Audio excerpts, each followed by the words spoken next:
সাধারণ মানুষ, মানে যে মাঠে লাঙল টানে, যে ফ্যাক্টরিতে মানে মেশিন চালায়, সেই লোকটা যদি হচ্ছে রাস্তায় নেমে প্রতিবাদ করে তাহলে কি হবে? মমতা ব্যানার্জির অবস্থাটাও ঠিক তাই হয়েছে।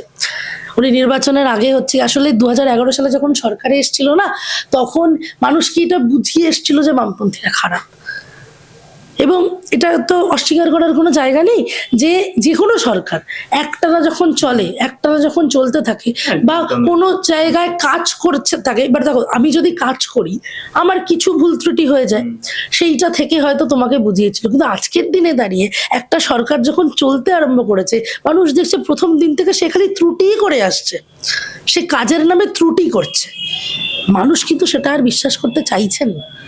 এই যাবৎ সময়ের মধ্যে আমরা একটা মানে জেনারেশন নতুন তৈরি হয়েছে, যেমন ঠিক বিশ্বায়ন পরবর্তী সময় করোনা অতিমারি পার হয়ে যাওয়ার পরে সাধারণ মানুষ কিন্তু একটা বীভৎস অর্থনৈতিক ক্রাইসিসের মধ্যে দিয়ে গেছে।